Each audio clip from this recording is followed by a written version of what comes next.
also known as suprarenal gland. So, bakit siya tinawag na suprarenal gland? Kasi nga, based on its location.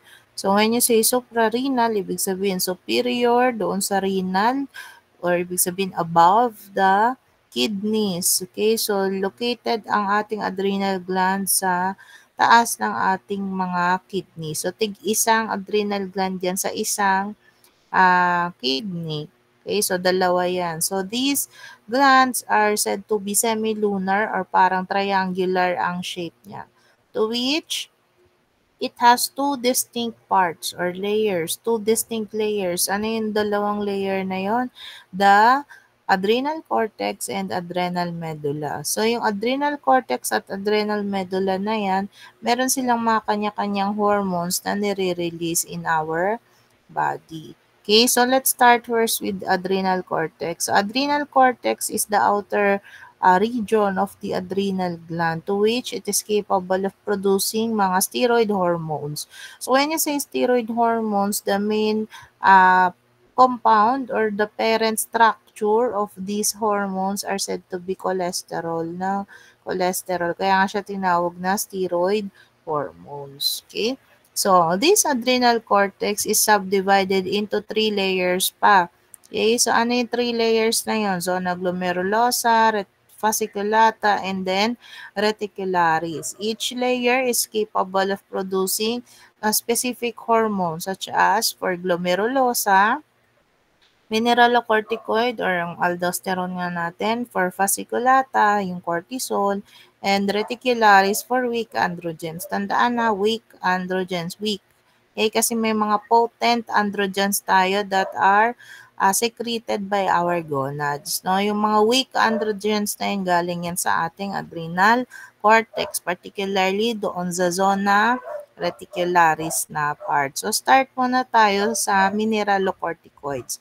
So, when you say mineralocorticoids, ito yung mga corticoids or yung mga hormones, okay, that is related to minerals, no? Balancing of minerals. So, anong minerals yung binabalance dyan? Yung sodium. No? So, ano ba yung mineralocorticoid natin? Yan yung aldosterone. So, aldosterone is potent hormone that regulates sodium, no? So, for sodium retention niyang si aldosterone. Okay? So, as mentioned doon sa ating electrolytes discussion, no, if the aldosterone, no, retains sodium, what will happen to potassium? It will then be excreted in exchange of sodium to maintain electroneutrality kasi pareha silang positively charged ion. So, kapag niretain si sodium, dapat may tatapon na positively charged ion din, and that is potassium para mag-maintain ng neutrality. Okay. So, ano ba ang trigger ng production and release of aldosterone? So, the main trigger is the low blood pressure or low blood volume. So, that will be sensed by our kidneys kasi nga yung kidneys natin, nakarely lang yan sa blood flow, no, para mag-perform nung function niya to filter the blood. So, pag na-sense ng kidneys na mababa ang blood pressure, mababa ang blood volume, it will release renin. Okay, so renin will convert angiotensinogen into angiotensin 1 and then angiotensin 1 with the help of ACE or angiotensin converting enzyme will then be converted into angiotensin 2. Okay? So, angiotensin 2 naman will act doon sa ating adrenal glands to stimulate the production of aldosterone, thus increasing the salt retention or sodium retention in the kidneys, okay, producing increased blood pressure. Okay? So, ang trigger ng aldosterone ay ito, low blood pressure or low blood volume. Okay? Okay. So, ano yung mga sakit related to aldosterone? So, dalawa lang yan. Hypo-hyper lang yan. So, sa hypo, okay, hypoaldosteronism commonly caused yan by the destruction of the adrenal glands and deficiency of glucocorticoids. So, anong kinalaman ng glucocorticoids sa aldosterone? Okay? Based doon kasi sa kanyang location class, diba, yung outer layer ay yung glomerulosa followed by the fasciculata. So, whatever happens to fasciculata, obviously, itong si glomerulosa layer ay affected na din kasi hindi na masisira si fasciculata kung in the first place hindi nasira si glomerulosa. So whatever happens kay glucocorticoids, particularly sa layer na yon, kay sa zona fasciculata, will also have an effect sa ating aldosterone. No? So it is also associated with the enzyme 21 hydroxylase. And the classic symptoms of patients with hypoaldosteronism ay hyperkalemia, obviously, and then metabolic acidosis. So ano nga ulit yung tawag sa sakit ng hypoaldosteronism? Anong tawag dun sa sakit? Ito ay na-discuss na natin sa electrolytes.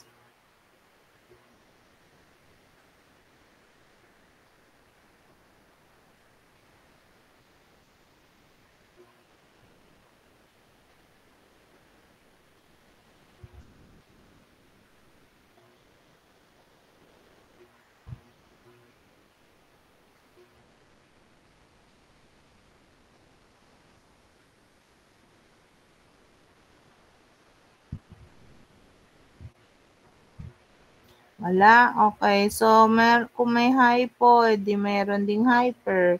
Okay, so when you say hyper, ibig sabihin mataas ang kanyang aldosterone. So, anong sakit kapag hyper?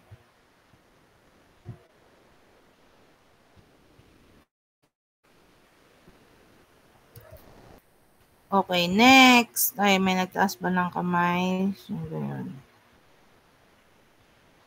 Ma'am, Graves disease po ba kapag hyper? Ano po? Sorry, pakilaksan. Graves disease po. Graves ay ang Graves po natin ay sa thyroid gland, no? Sa thyroid gland po 'yun. Tayo ay nasa adrenal gland na. Ay, sorry po. Okay? O sige, okay lang 'yan. O sige, mamaya itatanong ko ulit 'yan. Anyway, let's proceed, no? So next layer natin ay zona fasciculata.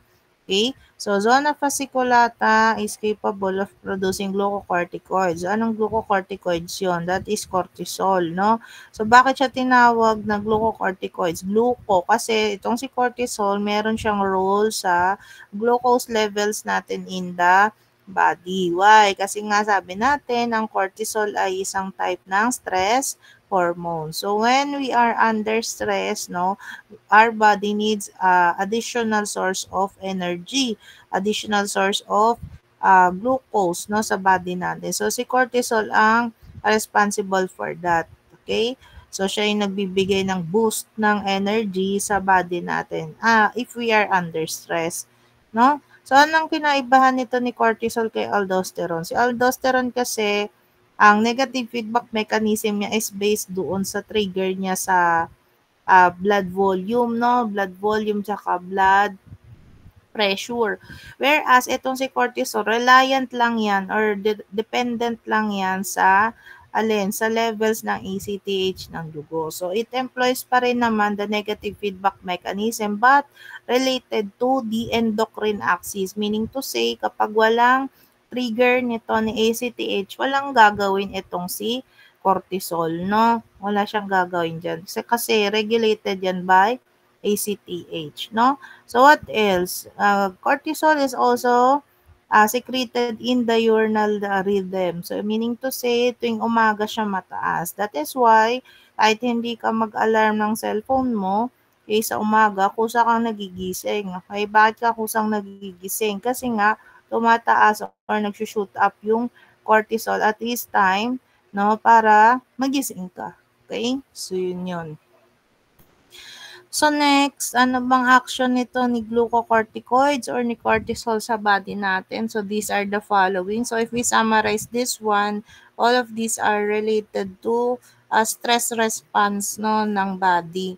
So, yan yung nagiging effect ni cortisol sa atin. Tinataas niya yung energy sa body natin during fight and flight response, no? So, ayan, stimulates lipolysis, release of amino acids, gluconeogenesis, increased blood sugar, obviously. Ayan, water retention, anti-inflammatory, and anti-allergic effects din yan, si cortisol. Okay? So, ngayon, paano yan dinadiagnose in the laboratory? So, pwede nating i-determine yung cortisol levels as is, no? So, kukuha lang tayo ng blood sample sa pasyente, then i-analyze natin kung gaano karami cortisol sa dugo niya. However, to confirm that or to analyze kung bakit ba tumataas or bumababa yung cortisol ng pasyente, no, we can use this method. Yan, dexamethasone suppression test. So, this dexamethasone suppression test basically suppresses the production of cortisol with the use of dexamethasone. So, itong dexamethasone, gamot yan. Okay, so gamot yan na ini-inject sa body ng pasyente. So, paano ang procedure niyan? So, first things first, kailangan may baseline muna tayo ng amount ng cortisol na meron sa body ng pasyente. So, extract muna yan ng dugo, okay, to obtain the value of their cortisol levels, no? So, after that, i-inject ka na yung patient ng dexamethasone. So, yung dexamethasone class ay parang similar sila ng effect ni cortisol. Okay, so ibig sabihin, kapag in-injectan mo ng dexamethasone yung pasyente, most likely, tumaas, quote and quote, tumaas kuno yung cortisol. So, kung tumaas kuno yung cortisol, if this organ follows the negative feedback mechanism, supposedly, bababa dapat yung CRH or itong CRF. Ano ba yan? Corticotropin releasing hormone or corticotropin releasing factor. So, dapat bababa yan kasi parang na-trigger na quote-and-quote mataas yung cortisol, no? So, after that, it will send signal doon sa ating anterior pituitary gland, no? Na sinasabi, ay mataas yung cortisol. So, magbababa din yan ng production ng ACTH, thus decreasing the amount of cortisol released by the adrenal gland. Okay, supposedly ganun siya. So, after injection ng dexamethasone, no? So, kunyari yung baseline ng cortisol, yung unang extraction, mababa or ay sabi natin normal or mataas, dapat sa second cortisol levels, no, ng ng pasyente after dexamethasone injection, dapat mababa na siya. Okay, so ibig sabihin kung mababa na siya, nagre-respond yung hypothalamus and anterior pituitary gland at yung mismong adrenal cortex doon sa gamot. Okay? So, kapag hindi siya nag-respond, okay, despite the injection, no, despite of the injection of dexamethasone, mataas pa din yung cortisol. Baka merong problema dito sa iba't ibang parts na to ng endocrine system ng pasyente. Okay? Okay. So, ano yung clinical disorders related to cortisol? So, kapag mataas yung cortisol, that is what? Cushing syndrome. Okay? So, Cushing syndrome. So, classic presentation ng tao may Cushing syndrome is itong buffalo hump. So, ano yung buffalo hump na yan? Yung parang medyo may umbok sa batok ng pasyente. Yun yung tinatawag na buffalo hump. So, yan yun, Cushing syndrome. So, kapag mababa naman ang cortisol ng pasyente, most likely related din yan sa mababang aldosterone. So, that is also linked to Addison's disease, no? So, Addison's disease kasi mababa lahat yan. Okay? Meron lang yung mataas dyan. Ano yung mataas dyan? Yung potassium lang yung mataas dyan. The rest, mababa na. Okay? So, Addison's, mababa ang aldosterone, mababa din yung kanyang cortisol. So, aside from, primary hypocorticolism, meron ding secondary and tertiary. So, in secondary and tertiary, the main problem is the hypothalamus or the pituitary gland, no, not the adrenal gland itself. Okay? Okay, next.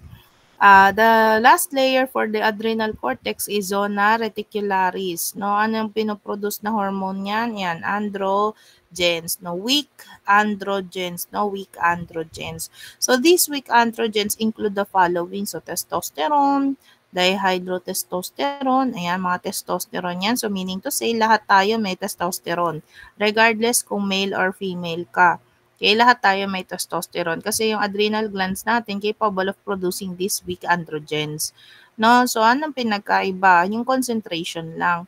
Okay, so kung babae ka, mataas ang concentration mo ng estrogen compared sa testosterone. Okay, kung lalaki ka naman, mas mataas ang concentration mo ng testosterone compared sa estrogen. So, lahat tayo merong testosterone at estrogen regardless of gender.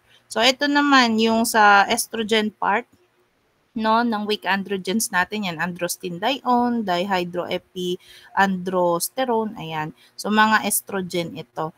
Okay, weak estrogen sa body natin. Okay?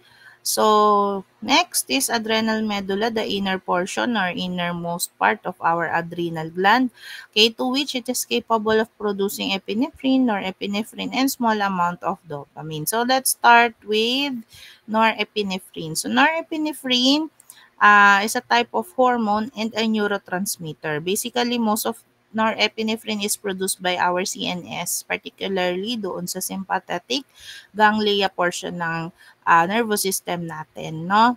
So, hormone siya and neurotransmitter. So, norepinephrine, meron siyang function sa fight and flight response ng body natin. So, if we summarize this one, so related yan do sa fight and flight response ng body natin. So, sila yung nagbibigay ng boost ng energy whenever stress ay nasa stressful tayo situation. Okay? Okay.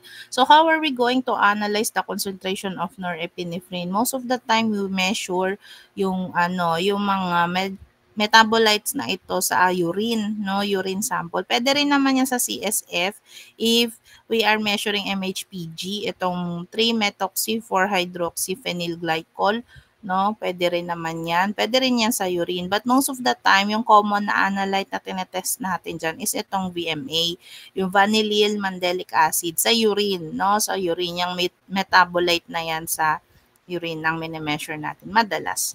Okay, so epinephrine. So epinephrine ay galing sa norepinephrine. Kung yung norepinephrine galing sa CNS, majority, no?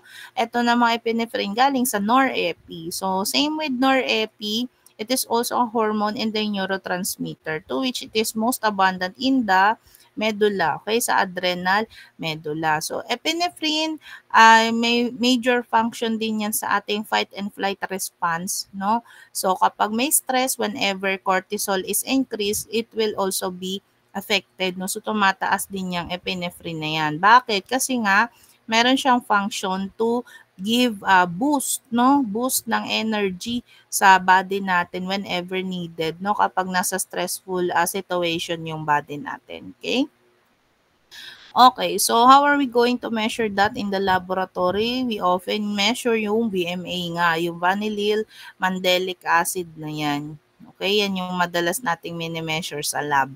Okay, so next is dopamine. So dopamine is primarily produced by the brain, no, particularly na ating hypothalamus. But small amount of dopamine can also be produce sa ating adrenal gland. Okay? So, para ma-measure natin kung gaano karaming dopamine ang nasa sistema ng pasyente, instead of using VMA, no, for, kasi yun for epi and norepi, we use, no, yung HVA, yung homovanillic acid. So, yan yung hinahanap natin sa urine kasi yan yung major metabolite ng dopamine. So, aside from that, no, medulla natin can also produce yung hormone na enkephalin to which it regulates pain, no, sa body natin. Okay? So, in the laboratory, how are we going to measure these hormones? No, we can use yung fluorimetric method, HPLC, okay, pwede rin yan. Analytes na dinedetermine natin, mga urinary metabolites. Okay, urinary metabolites, most of the time VMA nga yung hinahanap natin, tsaka HVA. No, VMA for epinephrine, tsaka norepi, HVA for dopamine. So, pwede rin naman metanephrine and normetanephrine, depende sa doctor's request. No?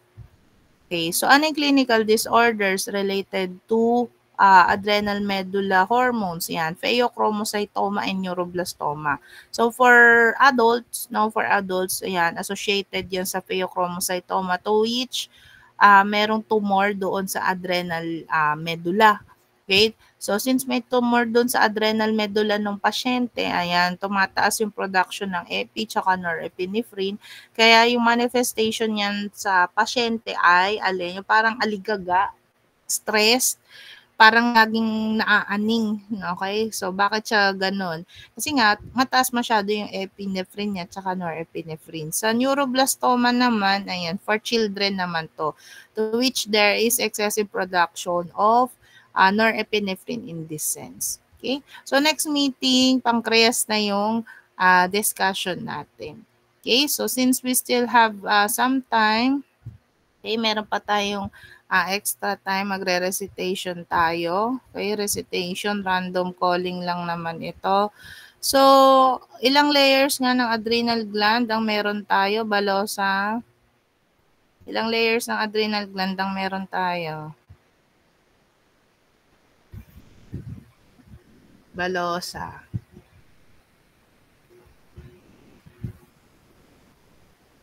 2 po. 2. Ano yung 2 layers na yun, Basilio? Cortex po, tas medulla. Tsaka, ano yung isa? Yung outer cortex po eh. Cortex tapos medulla. Ayun Cortex na dati. Ha? May pinatandaan. Ayun na po yung natandaan ko. Tama naman yung natandaan mo. So, we have 2 layers of the adrenal gland, no? Cortex and the medulla. Okay? So, ano-ano ulit yung hormones produced by the adrenal medulla? Quizon?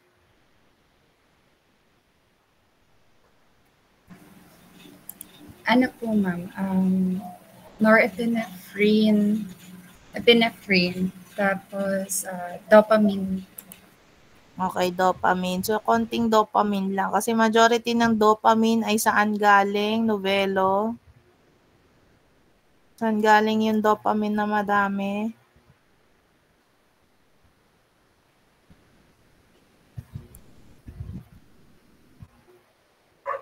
Hala, Novelo.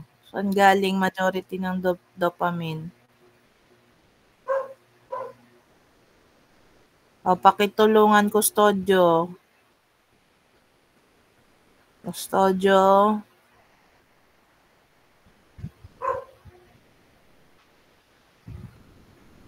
O, sige, De Guzman. Saan galing?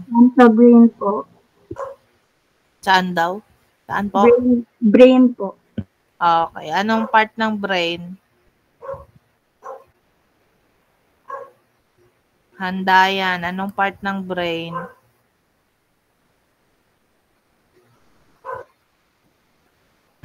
Midbrain. Ano po?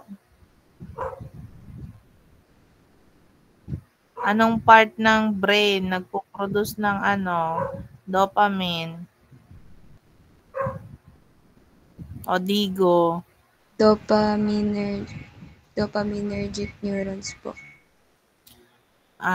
Pwede naman. Anong part nga? Specific part. Midbrain. Saang part ng midbrain? O, Digo, sige. Kanina nagtataas to ng kamay. Ma'am, hypothalamus po. Okay, hypothalamus ha. Hypothalamus. Doon na po produce yung majority ng dopamine natin. Okay. So, let's move forward, no? Doon naman tayo sa adrenal cortex o Bautista. Ilang layers ng adrenal cortex meron tayo? Bautista.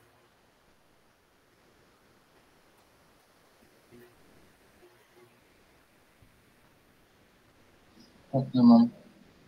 3. So, ano yung 3 layers na yun? Olfato.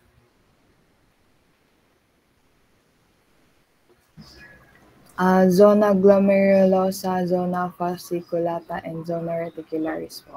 Okay, zona glomerulosa, fasciculata, and reticularis. Anong hormone yung napoproduce ni glomerulosa? De maisip.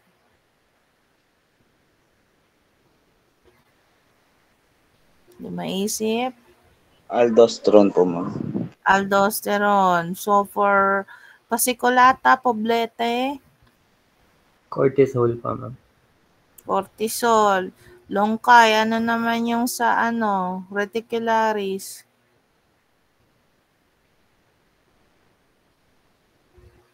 Lungkay.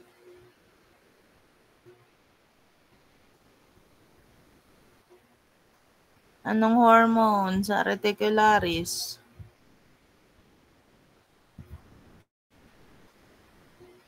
Patulungan. Ano? Sino ba to? Okay. So, ano yung other term for aldosterone nga? Sorongon? Sorongon. Ano yung other terms for androgens?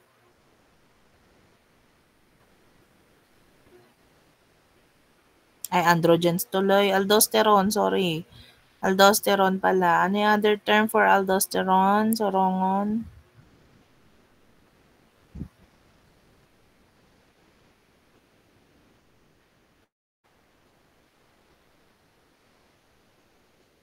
Patulungan. Anyasco.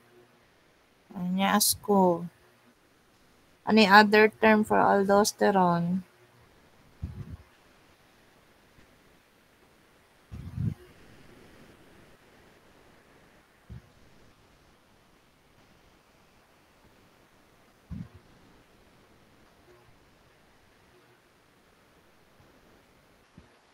Mineralocorticoid po.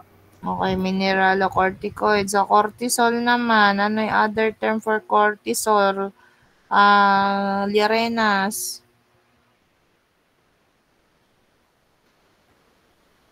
Liarenas, ano yung other term for cortisol?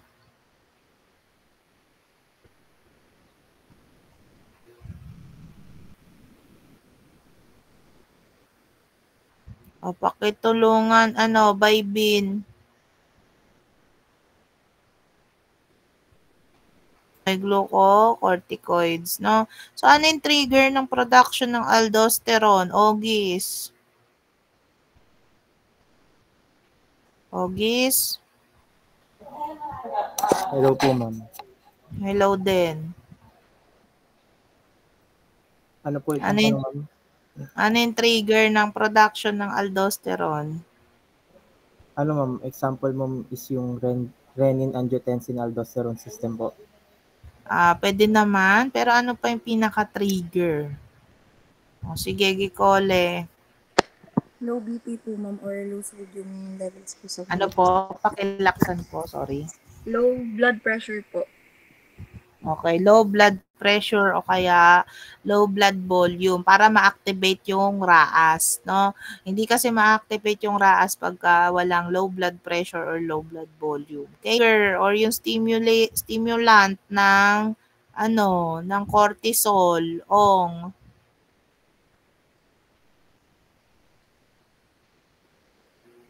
Ong.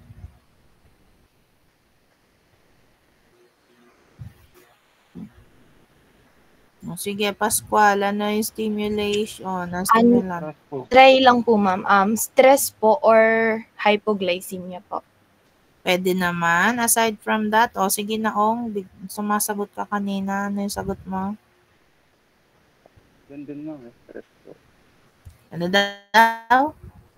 Palaksan po. Stress po. Yan rin po. Stress, pwede rin naman kaso hindi yun yung pinaka-trigger ng ating cortisol. Ano pa? Estakyo.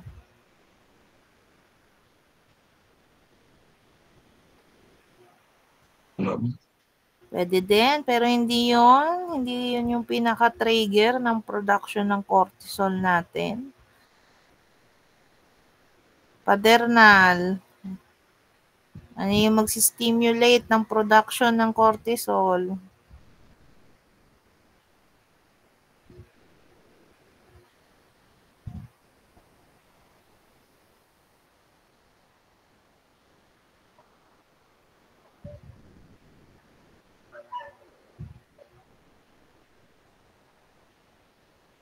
Olaw. Sige, di maisip. Ano? Ma'am, try lang. Si ACTH po ba?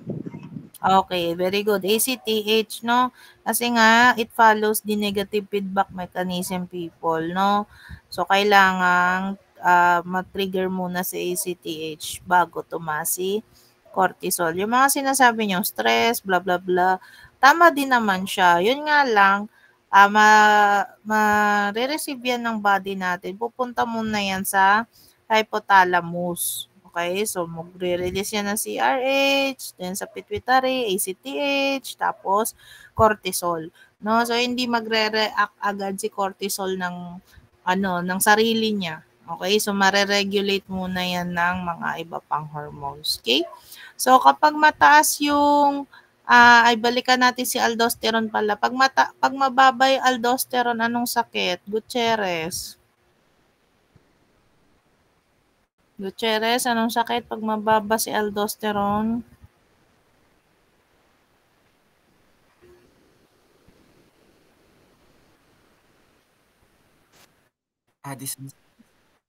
Addison's disease. So, kapag mataas yung aldosterone, anong sakit? Sino pa bang di ko natawag dito? Si Billy Hermosa. Pag mataas yung cortisol, anong sakit? Ay, cortisol tuloy. Aldosterone. Sorry. Ulit. Aldosterone. If aldosterone with Cons syndrome. Cons, no? Kapag mataas naman yung cortisol, anong sakit? Bibin.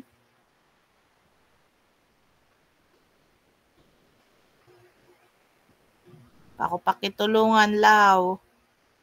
Anong sakit? Mataas yung cortisol. Cushing po. Cushing. Ano yung classic manifestation ng taong may Cushing? Musni.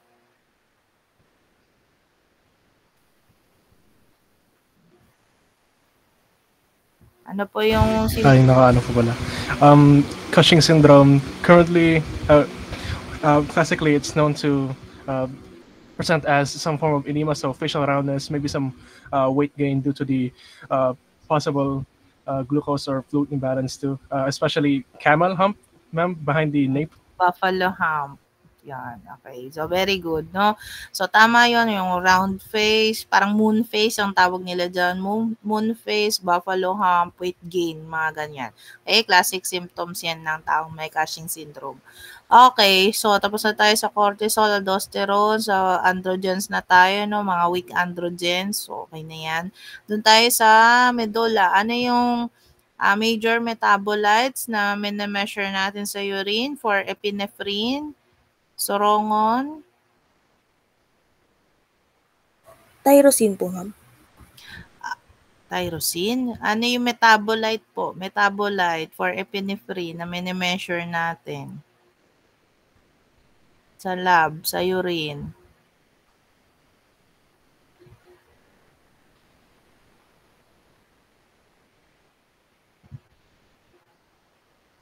Ortega. Ortega ba to? Sorry. Si Mariela. Hindi ko makita yung apelido niya. Ma'am, try lang po. Yung metaephrine. Ano daw? Ulit. Metanephrine po. Metanephrine. Pwede naman yun, pero hindi siya yung major, no? So, ano yung major? O, sige, Ong. Yung VMA po. VMA, okay, VMA. So, kapag dopamine, Marial, ano yung mini-measure natin sa urine? Marial. O, HbA, no? So, ano yung sakit ng mga matatanda? Okay, na related sa adrenal medulla, Capistrano.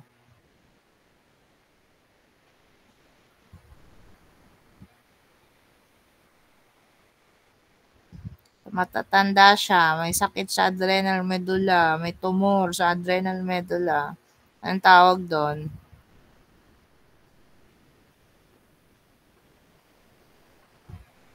Pakitulungan, Gallego. Anong sakit yan? Malignant neuroblastomas po ba? Kapag adult po, adult. Kapag Ano yung adult? Pag neuroblastoma, bata. Yun. Pag adult, anong tawag?